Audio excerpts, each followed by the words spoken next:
പക്ഷേ ഇന്ന് നമ്മുടെ കേരളത്തിലെ എല്ലാ പേരൻസും ഉറ്റുനോക്കുന്ന അല്ലെങ്കിൽ ചർച്ചാ വിഷയമാക്കുന്ന ഒരു വിഷയമാണ് ഇപ്പൊ 8ലെ കൂട്ടത്തോൽവി എന്ന് പറയുന്നത്. അതും പകുതിയിൽ കൂടുതൽ പേര് തോറ്റുപോയി എന്നുള്ളത് വളരെ വേദനാജനകമായിട്ടുള്ള കാര്യം തന്നെയാണ് അല്ലെ. അപ്പൊ മിസ്സേ അതിന്റെ കൂടുതൽ ഡീറ്റെയിൽസ് ഒക്കെ എങ്ങനെയാ മിസ്സിന്റെ അഭിപ്രായം എന്താണ്? മിസ്സേ, കേന്ദ്ര വിദ്യാഭ്യാസ അവകാശ നിയമപ്രകാരം എല്ലാരെയും പാസ്സാക്കുക എന്നുള്ളതായിരുന്നു നേരത്തെ വന്നുകൊണ്ടിരുന്ന നിയമം. അതിന് 2024 ഖാദർ കമ്മിറ്റി റിപ്പോർട്ട് പ്രകാരം ഇത് തിരുത്തി.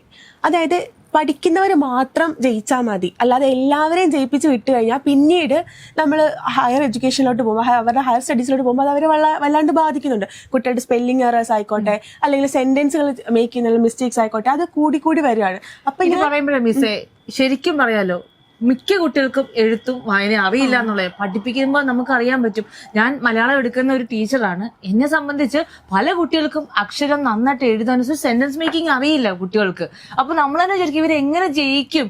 ഈ ഒരു വിദ്യാഭ്യാസ സമ്പ്രദായം എന്ന് പറയുന്നത് കുട്ടികളെ വളരെയധികം ബുദ്ധിമുട്ടിക്കുന്ന, അവരുടെ പഠനത്തെ വളരെയധികം ബുദ്ധിമുട്ടിക്കുന്ന ഒരു കാര്യമാണ് എന്ന് നമ്മൾ പഠിപ്പിക്കുന്ന ടീച്ചേഴ്സിന് വരെ അറിയാം. പക്ഷെ അതിനൊരു മാറ്റം വന്നിട്ടുണ്ട്. പക്ഷെ ആ മാറ്റം കുറച്ചുകൂടെ മുന്നേ കുട്ടികളെ അറിയിക്കണമായിരുന്നു എന്നുള്ളതായിരുന്നു എന്റെ ഒരു അഭിപ്രായം. കാരണം പെട്ടെന്നായി പോയി. അടുത്ത അധ്യയന വർഷം മുതലായിരുന്നെങ്കിലും കുട്ടികൾ കുറച്ചും കൂടി അതിനനുസരിച്ച് അഡാപ്റ്റഡ് ആയേനെ. അല്ലെങ്കിൽ ഒരു ഓണം എക്സാം, ക്രിസ്മസ് എക്സാം തൊട്ട് കുട്ടികളെ അതൊന്ന് മെയിൻറ്റെയിൻസ് ചെയ്ത് വരുവാണ്, ഈ ഒരു രീതിയോട് അവർ പൊരുത്തപ്പെട്ട് വരുവായിരുന്നെങ്കിൽ അവർ ഓക്കെ ആയിരുന്നെങ്കിൽ. ഇപ്പൊ ടീച്ചേഴ്സിനും സ്റ്റുഡൻസിനും ഒരുപോലെ ബുദ്ധിമുട്ട് വരുത്തുന്നു. അതെ. അപ്പൊ നമുക്ക് അതിന്റെ കൂടുതൽ ഡീറ്റെയിൽസ് നോക്കിയാലോ മിസ്സേ?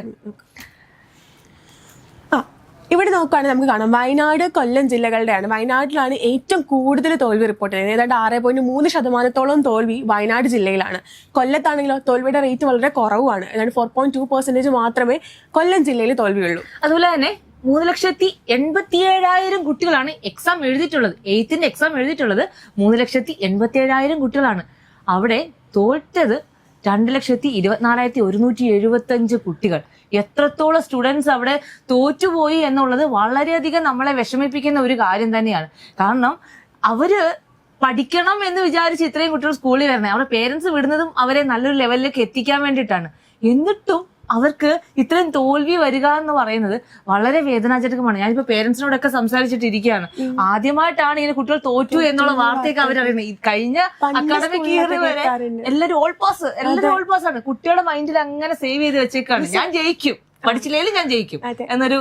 അതാ മിസ്സേ, പണ്ടത്തെ കാലത്തുള്ള ആൾക്കാർ പഠിക്കുമ്പോ കേട്ടിട്ടുണ്ടല്ലേ, നമ്മളെക്കാളും മൂത്ത ആൾക്കാർ നമ്മുടെ ക്ലാസ്സിൽ ഇരിക്കുന്നു, തോറ്റുപോയ ഒരു ക്ലാസ്സിൽ ഇരിക്കുന്നു എന്ന് കേട്ടിട്ടില്ല. പക്ഷെ ഇപ്പൊ ഇത്രയും നാളെ അങ്ങനെയൊക്കെ സംഭവിച്ചിട്ട് ഇനി ആൾക്ക് വരാൻ പോവാ. പക്ഷെ അതാണ് നല്ലതല്ലേ, ഒരു പരിധി വരെ നോക്കുകയാണെങ്കിൽ. കുട്ടികളുടെ ഭാവിയെ വെച്ച് നോക്കുമ്പോൾ അത് തന്നെയാണ്. പഠിക്കണം, പഠിക്കാതെ ചുമ്മാ ഓൾ പാസ് വന്നിട്ട് ഒരു +1 +2 എത്തി കഴിയുമ്പോൾ അറിയാം അവിടുത്തെ ടീച്ചേഴ്സ് കിടന്ന വലയാണ്. കുട്ടികൾക്കൊന്നും അറിയില്ല. ബേസിക്കോട്ട് അവർക്ക് തുടങ്ങാൻ പറ്റുമോ? അതും പറ്റത്തില്ല. അപ്പൊ ഒരവസ്ഥയിൽ വന്നിരിക്കുകയാണ്. പക്ഷേ ഇതിന്റെ ഈ കണക്ക് പറയുമ്പോൾ ഇതിനകത്ത് 2,541 സ്കൂളുകളുടെ റിസൾട്ട് ഇപ്പൊ വന്നിട്ടുള്ളൂ. ഇനി 595 സ്കൂളുകളുടെ റിസൾട്ട് വരാനുണ്ട്. അപ്പൊ ഇതിന് ശതമാനം കൂടാനും ശതമാനം കൂടും. അതുപോലെ തന്നെ നമ്മുടെ പത്രങ്ങളിലെല്ലാം നീണ്ടു നിരന്ന് ഇന്ന് മൊത്തം വന്നിരിക്കുന്നത് ഈ ഒരു വാർത്ത തന്നെയാണ്. വളരെ ചർച്ചാ വിഷയമായിക്കൊണ്ടിരിക്കുന്ന ഒരു വാർത്ത തന്നെയാണ്.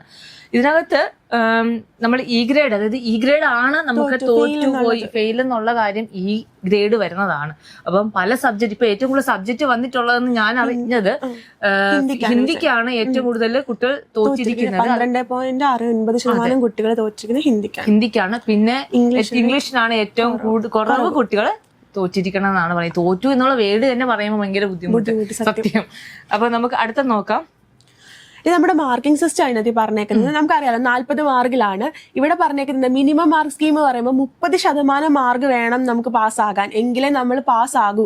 ഇ എന്ന ഗ്രേഡ് അപ്ഗ്രേഡ് DO അങ്ങനെ പാസ് മാർക്ക് ആവത്തുള്ളൂ. അത് എങ്ങനെയാന്ന് ചോദിച്ചാൽ, ഇപ്പൊ നിങ്ങൾ 40 മാർക്ക് നമ്മൾ റിട്ടേൺ എക്സാം എഴുതി വാങ്ങിക്കണം. 10 മാർക്ക് നമ്മുടെ CE അല്ലെങ്കിൽ ഫോർമേറ്റീവ് അസസ്മെന്റ് വഴിയാണ് കിട്ടുന്നത്. അപ്പൊ ഈ 40 മാർക്കിൽ 40ന്റെ 30% എന്ന് പറഞ്ഞാൽ എത്ര മാർക്ക്? 12 മാർക്ക്. ഈ 12 മാർക്ക് നിങ്ങൾ എഴുതി വാങ്ങിക്കണം. അതാണ് ഇവർ ഉദ്ദേശിക്കുന്ന മിനിമം മാർക്ക് സ്കീം എന്ന് പറയുന്നത്. 40 മാർക്കിന്റെ മലയാളം, ഹിന്ദി, സയൻസ് എക്സാമുകൾക്കൊക്കെ നിങ്ങൾക്ക് 12 മാർക്ക് എഴുതി മേടിച്ചാൽ നിങ്ങൾ ജയിച്ചു, പാസ്സായി. 12 മാർക്ക് മതിയടാ നിങ്ങൾക്ക് ജയിക്കാൻ. അതില്ലാത്ത കുട്ടികളാണ് ഇവിടെ തോറ്റിരിക്കണേ. അപ്പം നിങ്ങളുടെ ലെവൽ നിങ്ങൾ തന്നെ ഒന്ന് അളക്കുന്നത് നന്നായിരിക്കും എന്ന് എനിക്ക് തോന്നുന്നു. എന്ത് എഴുതി വെച്ചാലും ഞാൻ ജയിക്കും എന്നുള്ള ചിന്താഗതി മാറി. അതെ, അത് അപ്പൊ നിങ്ങളൊന്ന് നിങ്ങളുടെ ലെവൽ ഒന്ന് അളന്ന് മനസ്സിലാക്കി വെക്കുക. ഇനിയും 8th കുട്ടികളല്ല, 9th കുട്ടികളായിക്കോട്ടെ, 10th കുട്ടികളായിക്കോട്ടെ, ഓരോ അക്കാഡമിക് ഇയർ മാറുന്നതും നിങ്ങൾക്ക് ഇതുപോലെ തന്നെ അത് പറഞ്ഞപ്പോഴാ മിസ്സേ അടുത്ത വർഷം ഇനി 9th വരുവാണ്. ഇപ്പൊ ഈ വർഷം 8th അടുത്ത വർഷം 9th ഈ പാസ് മാർക്ക് വരുന്നത്. 9th അടുത്ത വർഷം 10th വരെയാണ്. ഇനി അറിഞ്ഞില്ല കേട്ടില്ല എന്നൊന്നും വിചാരിക്കരുത് കേട്ടോ. അല്ലെ, ഇനി അറിഞ്ഞില്ല കേട്ടില്ല എന്നൊന്നും വിചാരിക്കേണ്ട, നിങ്ങൾക്കും പണി വരുന്നുണ്ട്. അപ്പൊ നമുക്ക് അടുത്ത സ്ലൈഡ് എടുക്കാം. ഇതിപ്പോ നമ്മളിപ്പോ എക്സ്പ്ലെയിൻ ചെയ്ത കാര്യം തന്നെയാണ് നമ്മുടെ പത്രങ്ങളിലും PDF-കളിലും ഒക്കെ കിടക്കുന്ന കാര്യങ്ങൾ തന്നെയാണ്. നമ്മൾ പറഞ്ഞല്ലോ 40% 40 മാർക്കിന്റെ 30% കാര്യമാണ് ഇവിടെയും പറയുന്നത്. എടാ, നിങ്ങൾക്ക് ഇത് കാണുമ്പോൾ തന്നെ മനസ്സിലാക്കാൻ പറ്റും അല്ലെ.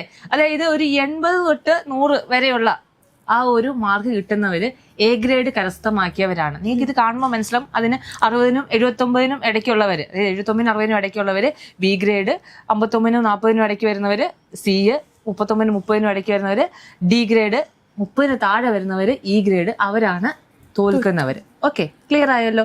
അപ്പം ഈ ഒരു ലെവൽ മനസ്സിലാക്കി വെച്ചിരിക്കുക, ഈ ഒരു ഗ്രേഡിംഗ് സിസ്റ്റം മനസ്സിലാക്കി വെച്ചിരിക്കുക. ഗ്രേഡിംഗ് സിസ്റ്റം മനസ്സിലാക്കിയാൽ മാത്രമേ നമുക്ക് നല്ല രീതിയിൽ, അതുപോലെ എക്സാം എഴുതുന്ന രീതിയൊക്കെ നന്നായിട്ട് എങ്ങനെയെങ്കിലും വലിച്ചു വാരി എങ്ങനെയെങ്കിലും ഒന്ന് പണ്ടാടാനായിട്ട് കഴിയട്ടെ എന്ന് വിചാരിക്കരുത് കേട്ടോ. എക്സാം ഒന്ന് കഴിഞ്ഞിട്ട് 2 മാസം അറമാദിക്കാന്നൊക്കെ വിചാരിച്ചിരിക്കരുത്. കാരണം നമ്മുടെ ഭാവി 8ആണ് നമ്മൾ കളിക്കുന്നത് കേട്ടോ. 8ആയാലും 9ആയാലും ഏത് ക്ലാസ്സുകാരായിരുന്നാലും. അടുത്തത് നമ്മൾ പറഞ്ഞു പോയ കാര്യമാണ് അല്ലേ മിസ്സേ. ഹിന്ദിക്ക് 12.69% കുട്ടികളാണ് തോറ്റിരിക്കുന്നത്. ഇംഗ്ലീഷിന് 7.6% ആൾക്കാരാണ് തോറ്റിരിക്കുന്നത്. ഓക്കെ, ക്ലിയർ ആയല്ലോ. ഇത് നമ്മുടെ കാര്യം അല്ലേ മിസ്സേ? അതെ, സ്പെഷ്യൽ ക്ലാസ്. അതായത് നമ്മുടെ എല്ലാ പ്രേക്ഷകർക്കും, അതായത് കണ്ടുകൊണ്ടിരിക്കുന്ന നിങ്ങൾ എല്ലാ കുട്ടികൾക്കും, നമ്മുടെ ഓഫ്ലൈൻ കുട്ടികൾക്കും എല്ലാവർക്കും നമുക്ക് സ്പെഷ്യൽ ക്ലാസ്സുകൾ, ഫ്രീ ക്ലാസ്സുകളാണ് നമ്മൾ പ്രൊവൈഡ് ചെയ്യുന്നത്. അതായത് നിങ്ങൾ ഇനി പേടിക്കുകയോ വേണ്ട, ഇനിയും ഞങ്ങൾ തോറ്റുപോയല്ലോ, ഇനി എക്സാം എഴുതേണ്ടി വരുമല്ലോ, അങ്ങനെ ടെൻഷൻ ഒന്നും വേണ്ട. നിങ്ങൾക്ക് വേണ്ടി ഞങ്ങൾ ഫ്രീ ക്ലാസ്സുകൾ നിങ്ങൾക്ക് തരുന്നതായിരിക്കും. ഞങ്ങളുണ്ട് കൂടെ, ഈ കോഡൺ ഉണ്ട് കൂടെ, ഞങ്ങളുടെ ടീച്ചേഴ്സ് ഉണ്ട് കൂടെ. അപ്പം നിങ്ങൾ ടെൻഷനേ വേണ്ട. ഞങ്ങളുടെ ക്ലാസ്സുകൾ ഇനിയും തൊട്ട് ഈവനിങ് ടൈമിൽ ലൈവായിട്ട് നിങ്ങളുടെ മുന്നിലേക്ക് എത്തുന്നതായിരിക്കും. ഓരോ സബ്ജക്റ്റിന്റെ ടീച്ചേഴ്സും നിങ്ങൾക്ക് ക്ലാസ്സുകൾ എടുത്ത് തരുന്നതായിരിക്കും. അത് മാത്രം പഠിച്ചാൽ മതി അല്ലേ? അതെ, അത് മാത്രം പഠിച്ചാൽ മതി. നിങ്ങൾക്ക് എന്തായാലും പാസ് ഒന്നും ആയിരിക്കില്ലടാ, അതിന് മുകളിൽ പോകും. മനസ്സിലായോ? അത് 12 മാർക്കിലൊന്നും നമ്മൾ ഒതുങ്ങില്ല, അതിൽ കൂടുതൽ മാർക്ക് നമ്മൾ മേടിച്ചിരിക്കും കേട്ടോ. അപ്പം നമ്മുടെ റെമഡിയൽ ക്ലാസ്സിനെ കുറിച്ചൊക്കെ ഉള്ള കാര്യമാണ്. ഓൾറെഡി സ്കൂളുകളിൽ ഇപ്പൊ റെമഡിയൽ ക്ലാസ്സുകൾ ഉണ്ടല്ലോ. 9:30 മുതൽ 12:30 വരെ നിങ്ങൾക്ക് റെമഡിയൽ ക്ലാസ്. നാളെ 8-ാം തീയതി ആണല്ലോ. 8-ാം തീയതി മുതൽ 24-ാം തീയതി വരെ നിങ്ങൾക്ക് റെമഡിയൽ ക്ലാസ്സസ് സ്കൂളുകളിൽ. അത് കഴിഞ്ഞ് പിന്നെ 25-ാം തീയതി മുതൽ 28-ാം തീയതി വരെയാണ് എക്സാം എന്നാണ് ഇപ്പൊ സർക്കാർ പറയുന്നത്. അതായത് 9:30 മുതൽ 12:30 വരെയാണ് റെമഡിയൽ ക്ലാസ് നിങ്ങൾക്ക് സ്കൂളുകളിൽ വെച്ചിട്ടുള്ളത്. അപ്പം അത് കഴിഞ്ഞ് 25 മുതൽ 28 വരെ നിങ്ങൾക്ക് റീടെസ്റ്റ്, അതായത് എക്സാം ആയിരിക്കും. അപ്പം ഇതിന്റെയൊക്കെ റിസൾട്ട് വരുന്നത് 30-ാം തീയതിയും ആയിരിക്കും. ഓക്കെ, അപ്പം അത് മനസ്സിലാക്കി വെക്കുക. മാർക്ക് കുറവുള്ളവർ, അതായത് ഈ എക്സാം എഴുതാൻ നിൽക്കുന്ന കുട്ടികളൊക്കെ ശ്രദ്ധിക്കുക. 25-ാം തീയതിയാണ് നിങ്ങളുടെ എക്സാം സ്റ്റാർട്ട് ചെയ്യുന്നത്. അപ്പം ഓരോ സബ്ജക്റ്റിന്റെയും എക്സാം എന്നൊക്കെയാണ് എന്നുള്ളത് ഞങ്ങൾ മറ്റൊരു വീഡിയോ ആയിട്ട് ഞങ്ങൾ എത്തുന്നതായിരിക്കും. അപ്പം ഇനി നമ്മുടെ 40 മാർക്കിന് 12 മാർക്കാണ് മിനിമം മാർക്ക്, 80 മാർക്കിന് 24 മാർക്കുമാണ് മിനിമം മാർക്ക്. പിന്നെ നമ്മുടെ 50 ഡേയ്സ് സ്റ്റഡി പ്ലാൻ ആണ് നിങ്ങൾക്ക് എത്തിക്കുന്നത്. ഇനി കുറച്ച് ദിവസമേ ഉള്ളൂ. അത് നിങ്ങൾ അതുപോലെ യൂട്ടിലൈസ് ചെയ്യണം, നന്നായിട്ട് പഠിക്കണം. അതായത് ഇനി മുതൽ 15 ദിവസം ഞങ്ങൾ നിങ്ങൾക്കായിട്ട് ലൈവ് ക്ലാസ്സുകൾ നമ്മുടെ യൂട്യൂബ് ചാനലിൽ തരുന്നതായിരിക്കും. 15 ദിവസത്തെ സ്റ്റഡി പ്ലാൻ ആണ് ഞങ്ങൾ അതിനായിട്ട് നിങ്ങൾക്ക് വേണ്ടി ഒരുക്കിയിരിക്കുന്നത്. ആ സ്റ്റഡി പ്ലാൻ നിങ്ങൾ കണ്ടോ? അതായത് 8-ാം തീയതി നിങ്ങൾക്ക് കിട്ടാൻ പോകുന്ന ക്ലാസ് ഹിന്ദിയും മാത്സും ആയിരിക്കും. 2 സബ്ജക്ട് 2 മണിക്കൂർ വീതമാണ് ഒരു സബ്ജക്റ്റിന് ഞങ്ങൾ തരിക കേട്ടോ. അപ്പം ആ ഒരു ക്ലാസ് കിട്ടിക്കഴിഞ്ഞാൽ തന്നെ നിങ്ങൾക്ക് എന്തായാലും ഒറ്റ ക്ലാസ്സിൽ കൊണ്ടുപോകാൻ നിങ്ങൾക്ക് ഇഷ്ടപ്പെടും ഞങ്ങളുടെ ക്ലാസ്. കാരണം നമ്മുടെ ഇത്രയും ഓഫ്ലൈൻ കുട്ടികളെ നമ്മൾ ജയിപ്പിക്കാൻ കാരണം തന്നെ നമ്മുടെ ടീച്ചേഴ്സിന്റെ എഫേർട്ട് തന്നെയാണ്. അപ്പൊ ആ ടീച്ചേഴ്സ് തന്നെ വന്നാണ് നിങ്ങൾക്ക് തരാൻ പോണേ. അത്രേ ഉള്ളൂ. അപ്പൊ 8-ാം തീയതി നിങ്ങൾക്ക് വരാൻ പോകുന്നത് ഹിന്ദി മാത്സ്, 9-ാം തീയതി ഹിന്ദി ബയോളജി, 10-ാം തീയതി ഹിന്ദി SS. ഇപ്പൊ നിങ്ങൾ വിചാരിക്കും ഇതെന്താണ് ഹിന്ദി തന്നെ? കാരണം എന്താണോ നമ്മൾ നേരത്തെ പറഞ്ഞു, ഹിന്ദിക്കാണ് ഏറ്റവും കൂടുതൽ കുട്ടികൾ തോറ്റിരിക്കുന്നത്. അതുകൊണ്ടാണ് ഹിന്ദിക്ക് ഒരു മുൻഗണന കൊടുത്തിരിക്കുന്നത് കേട്ടോ. 11-ാം തീയതി മാത്സ് SS, 12-ന് ഇംഗ്ലീഷ് ഫിസിക്സ്, 13-ന് മലയാളം ഫസ്റ്റ് കെമിസ്ട്രി, 14-ന് കെമിസ്ട്രി മലയാളം 2. 16-ാം തീയതി ആണെങ്കിൽ മലയാളം ഫസ്റ്റും കെമിസ്ട്രിയും കൂടി ആയിരിക്കും. 17-ാം തീയതി സോഷ്യലും ഫിസിക്സും, 18-ാം തീയതി മലയാളം സെക്കൻഡും മാത്സും ആയിരിക്കും. 19-ാം തീയതി ആണെങ്കിലോ ഇംഗ്ലീഷും സോഷ്യലും ആണ്. 21-ാം തീയതി ഫിസിക്സും ബയോളജി. 22-ാം തീയതി മാത്സ് മാത്രമേ ഉള്ളൂ. 23-ാം തീയതി സോഷ്യലും.